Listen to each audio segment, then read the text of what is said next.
Hi, I'm Zibby Owens, the creator and host of the award-winning podcast that you're listening to right now. Thank you so much, called Moms Don't Have Time to Read Books. It is a daily podcast, 365 days a year, and each day we talk to an author about all of the things related to their career, their book, their life, and more in 30 minutes or less, because who has time? I am now an author myself, although I wasn't when I started this podcast, and you can get my new memoir, Bookends, a memoir of love, loss, and literature, wherever books are sold starting July 1st, and my children's book, Princess Charming. You can learn more about me at zibbyowens.com, but really you're here to learn more about the authors, and that is what we're going to do. Also, be sure to check out all the other podcasts in the Zcast Podcast Network. You can learn more at zcastnetwork.com and definitely check out those shows as well.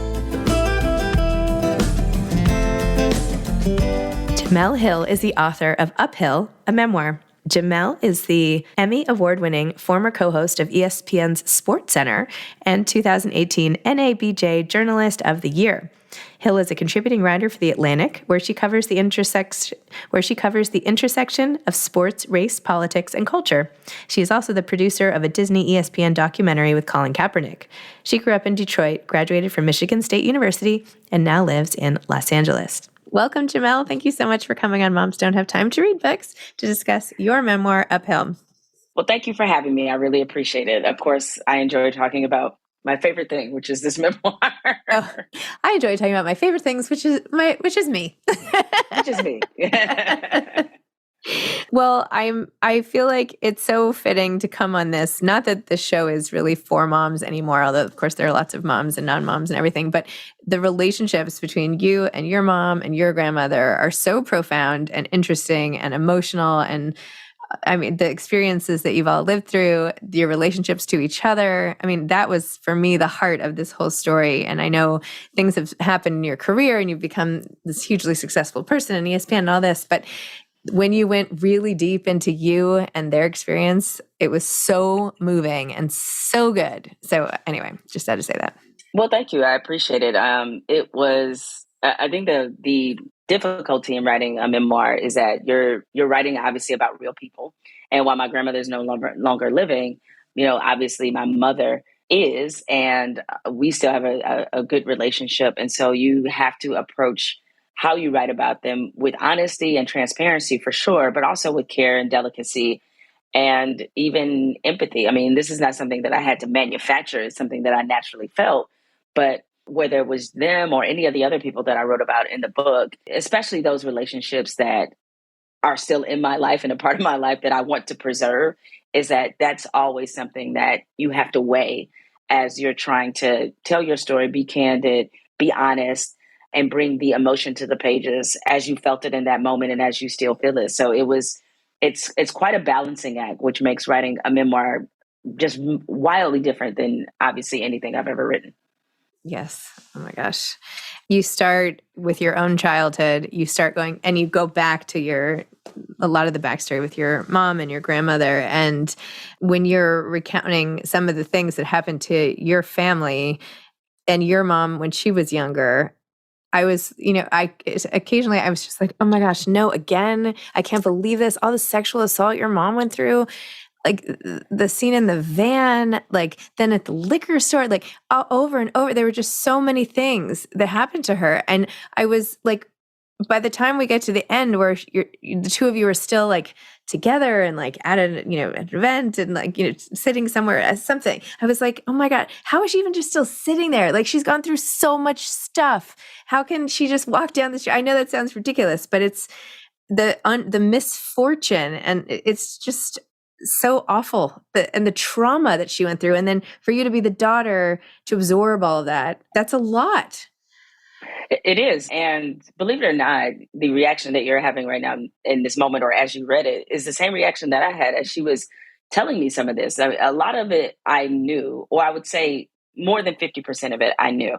But there were parts in the book I did not know until she told me as I sort of interviewed for her for this book, so I could figure out how I wanted to tell this story, how, just even knowing some of the finer details to make sure I had the accuracy right, to make sure I had time and place. And, frankly, the difficulty of taking her back through the worst moments of her life. And I tried to be very careful in how I did that. So when I first started to begin the writing process and was talking to her and talking about our family history overall, I sort of started with the lighter stuff first, and then I wanted to save all the harder and more difficult things for a couple conversations and not constantly go back to her and say, hey, well, what about, the rape in Texas? And what about this part and that part? I didn't want to do that to her, to re-traumatize her in any way. And even in discussing, that rape, I knew it happened and had known it for a long time, but there were small details that I did not know. I didn't know how she was abducted. I didn't know I didn't know that's exactly how it happened. And even some of the things that she dealt with following that, I did not know. So it was very eye-opening for me. I had long forgiven my mother for, some of the difficulties I experienced in my childhood. And I have always given her a lot of grace, but I think learning about the things that I didn't know and the things that she survived made me sort of triple the amount of grace that I'd already given her. And I often have the same reaction that you have, which is I cannot believe she was able to withstand all of this and that she is still here, and not just still here, but thriving and having gone back to get her master's and done all these things. Yeah, done all these things as an adult at that stage in her life that, a lot of people would not have been able to accomplish given the severity of the trauma she experienced through the majority of her life. And then you also write about your own traumas, even the car accident. Like, that was terrible. Talk a little more about that. And do you think about that often? And, the people coming in and out of your lives and the poverty and like the infested, I mean, I'm just like so in awe, Yeah. I know you're not the only one. And I know these stories, it's just, it's just such a warrior to get through all of it, like almost dying in the hospital with this accident. And oh my gosh, you poor thing. Well, sadly, my story is relatable. Mm-hmm. That's the sad part. Yeah. And that's what's unfortunate, is that I'm not the only person in this world, and certainly not in this country, to have parents who are recovering addicts, who not the only person who, had an impoverished childhood and had gone through all these. The experiences themselves are unique, but the situations are kind of relatable. But in terms of my car accident that I was in, where I flatlined and was thrown out of this car after this kind of freak accident, if you will. In the at the time, as a child, you don't really process what's happening. And as I wrote about in the book, what I think about in the moment is like what it allowed me, what I wasn't able to do because of it. Sports have always been a big part of my life, and to be told temporarily that I could not play sports and not find a way to interact with other kids, and then physically the way I looked after this accident was obviously very detrimental. As a child, you want to fit in, you want to be with your peers and you want to feel accepted, and to not really feel that because these lingering injuries that I suffered, that was tough. That was a tough time in my life. And, later on, as I grew into adulthood, that's when you start thinking about your purpose. That's when you start thinking about how close you were to not being here. And you wonder, as I've always wondered, like, what was the reason? And it doesn't have to be a thing where I'm questioning the things that are happening in my life, but more or less looking at it from the standpoint of, there's a reason why I'm here. And I have to make sure that every day when I get up, that I'm faithful to whatever that reason is. I don't always know what it is, but there's clearly a reason why I'm supposed to be here. And so part of my purpose, my drive, my ambition is built around always being very intentional about understanding why I am here, and to make sure that with these God-given talents, these position I've been placed in, that I'm maximizing it at all times, because there's a reason that I'm here. And so, because again, as I write about in the book, I very easily could have not been here. And so it's just something, that's kind of, it's something that drives you, but at the same time, it's also very heavy to deal with. Yeah, of course.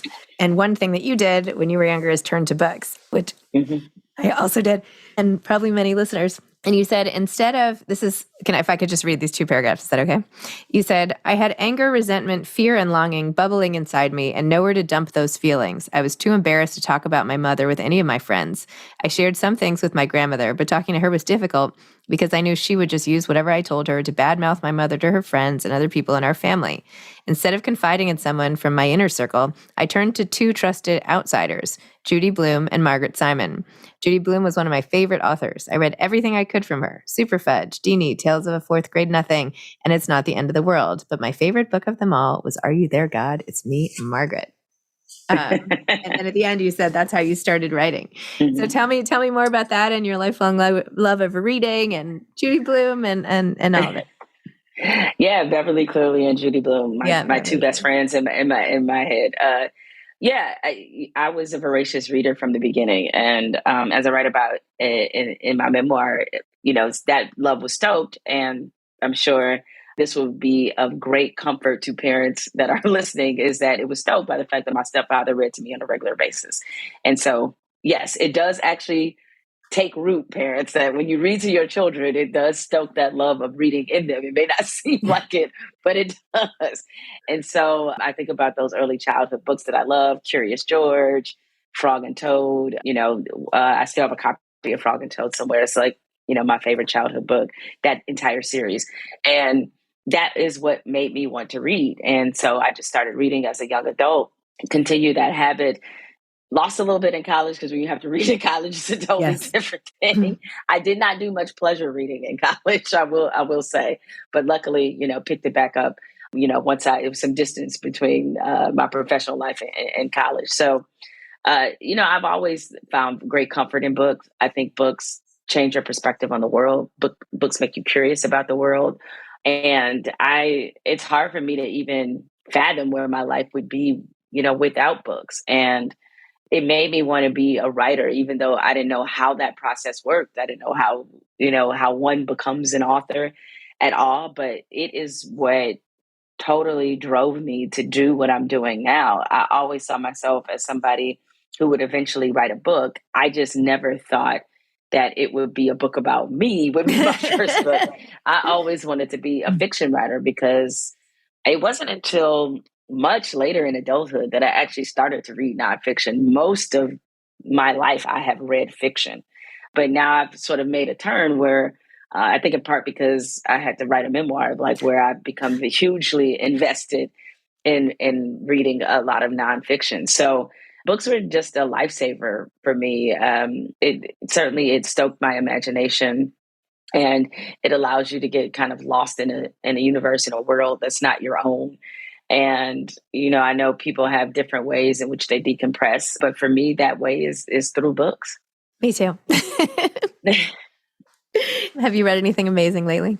I mean, I just read your book, but what did you read?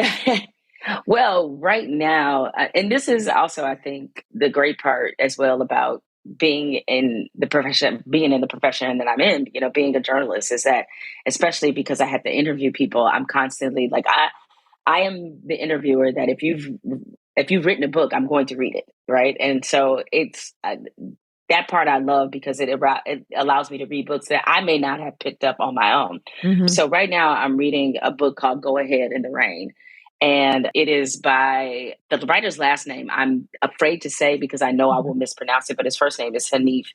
And this book, I'm a hip hop fan as well. And this book is about A Tribe Called Quest, and one of the, best rap groups in history. And so he wrote this book just about their dynamic, their relationship. It's really about music and sound, and it's really, really good. And so I'm almost done with that book.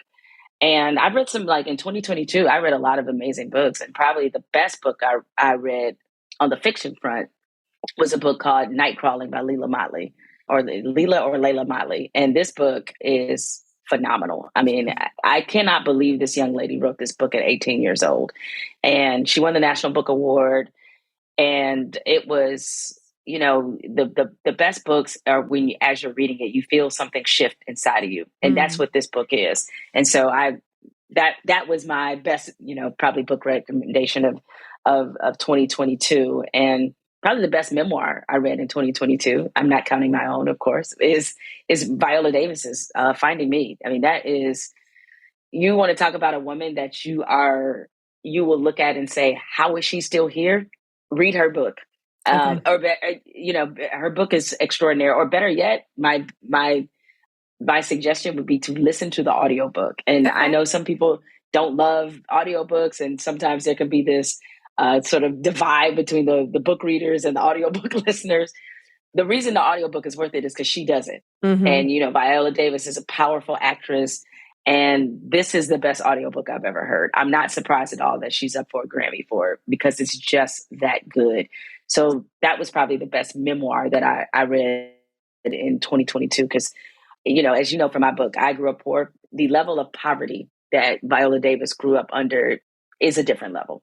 And so she made me feel rich by reading her book. I would say that I grew up rich by reading it. But she has been through some extraordinary challenges.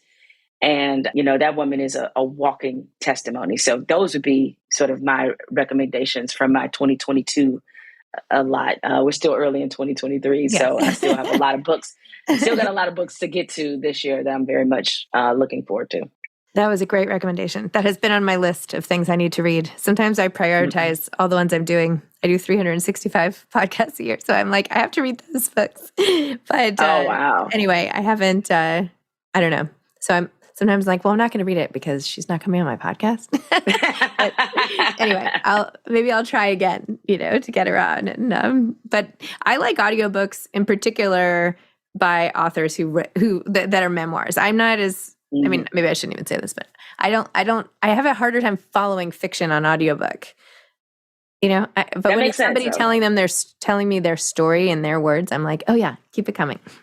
I honestly, if you ask me my preference, I would probably say the same thing. Like a fiction book, I would prefer to actually read and I'm a feel the pages person, but unfortunately, I don't have a library as extensive as yours in terms of space. So it's like I have to make decisions. Like, as much as I want to physically read this book, I have to make tough choices, and then I'll just obviously resort to reading it electronically. But a fiction book, if it's by somebody, I guess, newsworthy of note, like I listened to Will Smith's audiobook, which was phenomenal as well.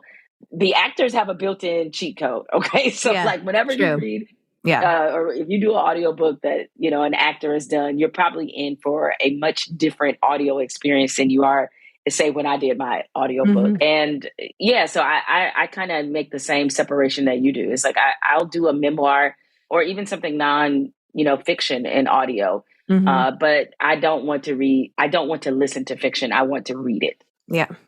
I thought there was maybe something wrong with me. No, I just can't think follow you're right. it as much. I just can't. I don't know what's wrong, but maybe that'll be a goal. Get better. One of my favorite audiobooks, by the way, I don't know if you've read Jodi Patterson's book, A Bold World, but she read that herself. She had many kids, including one who was trans. And anytime I think about that book, I think about her saying the word Penelope, and she has this kind of like dark, lower voice, and like Penelope this and da-da-da. I don't know. I feel like by the time I interviewed her, I'm like, you're like my best friend. You don't even know me. So, well, the audiobook experience for an author, like especially me being a first-time author and, not being an actor it's a little weird. It's a little disconcerting. I mean, it probably took me a couple weeks to do mine. And the sound of your own voice, most people don't like it. I don't like the sound of my own voice.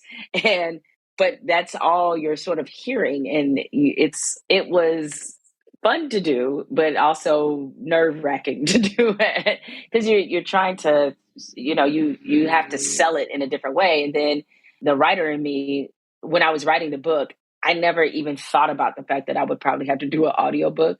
So as I'm doing my audiobook, I'm also sort of mentally swearing at myself, like, why did you make these sentences so long? And then there are just words that you're so used to writing that you're not used to saying out loud.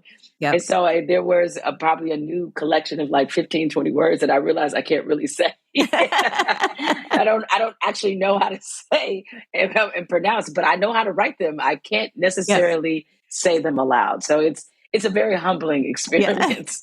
That's totally happened to me too. Somebody will say a word, and I'm like, oh my gosh, is that how you say that? I've always, in my head, it was something totally different, but yeah. Exactly. Oh my gosh.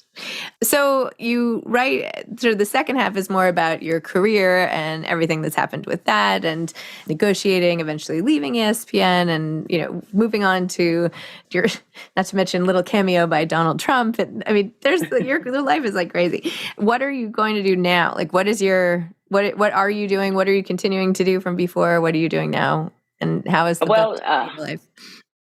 no, the book has been, really life changing, and it still just strikes something in me when I had this experience, going through the airport, and I went into Hudson's Books because I think they're the largest bookseller, and then to see my memoir sitting there, it was surreal. It was like, wow, my book is actually in a store, and actually people can buy it at the airport, and even.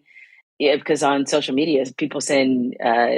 Somebody just sent me a photo that they were on the subway and they saw a woman reading my book, and Oh, that's like, yeah, that's like the coolest, thing. They were in a subway in New York, and I was like, oh, this is just so cool.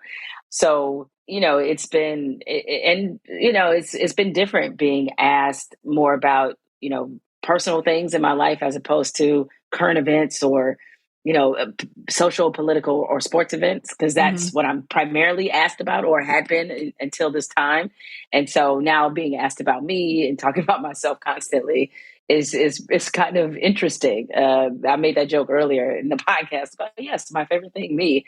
It was sort of tongue in cheek because I was like, I spent weeks talking just about myself, and I was like, wow, that's a lot. Yeah, so that's certainly been life changing to have this out there in the public and to have people digesting it, and it's been warmly received, which obviously is what you want as an author. But yeah, now it's sort of like I'm moving to a different phase in my life, just in the sense of while writing will always be central to what I do. I still write for the Atlantic, and but I also am moving into this phase where I'm getting into more things on the production side. So I'm executive producing Colin Kaepernick's documentary that's being directed by Spike Lee. So we're like knee deep in production in that. So that has a significant amount of my attention. I also have started a podcast network with Spotify. I had my own podcast on Spotify called Jemele Hill is Unbothered, which is a weekly podcast. I do not do 300 episodes a year. So when you said 300 episodes, it's like, oh my God. 365 every day, every single day. 365. Yeah. That's incredible. No, it's insane. I stand in awe of Thank you. you. So you also make me feel like I'm not working hard enough. I think I do maybe You're a like slacker. 80 You're a total episodes. slacker. Yeah, I I totally mean, slacking. yeah. I'm Right. clearly not on the ball. I'm here to But make you feel bad. That's my job here today. thank you. You successfully achieved it. Great. Perfect. But I started a podcast network at Spotify specifically that centers Black women. So we launched our first two podcasts late last year in November. One is called Sanctified, which is about really how Black women worship. The other one is called The Black Girl Bravado, which is a wellness podcast that's really, both of them are extremely funny, and the all of the hosts, these are some really dynamic women, and I think people will enjoy it. And so those are also available on Spotify. And so I have a few more TV and film projects coming up in this next quarter, or this quarter, I should say. And so, yeah, it's just kind of ramping up the production side of my life. That will, at least it looks like for 2023, that will be sort of the defining bar of my life, is all these TV and documentary and film productions that I have in the works. So cool. Really fun. Thank you. Well, I could make like a bad joke. Like it was all uphill, but I feel like it's downhill from here. Do people say that? Or am I the only? Downhill is the follow-up memoir. Oh, okay, good. A sequel. The sequel is going to be called Downhill. We need like a little like plateau, like plateau. Yeah. Yeah. Well, I because as you know from reading the book, the first part of it is so heavy that I was like, man, the next thing I write, I got to make sure that it's like kind of joyous and uplifting, because I don't want people to think that, my life is just consumed by these dark things. And even people who read it, I often tell them, I said, don't worry, it gets lighter as you go. Yeah, that's true. It gets That's lighter. true. It gets lighter as you go. That's true. But I like wallowing in the dark in stories. So I don't know. Yeah, I mean, it's sometimes how you like feel like you get a sense of who people are. Yeah, it's so true. Mm-hmm. Well, this was awesome. I'm sorry I made you feel bad. Haha, not kidding. Not kidding, right? Sort of, yeah. Sort of ish. But anyway, it was great to connect. Good luck with all your stuff coming up, and thank you. This was really, really a moving read, and congratulations. Well, thank you, and I appreciate you having me on, and always good to connect with another fellow avid book reader. I feel like you and I should interview Viola Davis together. Maybe that's why I'm with you. I'm in. You want to do that? I'm in. Let me know. I am 100% in. Okay. Maybe I'll pitch it with like guest hosts of you. And I'm in. Okay. All right. We'll see if it works. Okay. All right. Take care. Right. Bye-bye. Thanks for listening to this episode of Moms Don't Have Time to Read Books. Don't forget to follow me on Instagram at Zibby Owens and at Moms Don't Have Time to Read Books. Also sign up for my newsletter at zibbyowens.com and sign up for my virtual book club and meet lots of authors on Zoom every other week. Thanks so much to Steve and Ryan at Texture Sound for the sound editing. And thank you to Morning Moon Productions for providing this fantastic intro and outro music.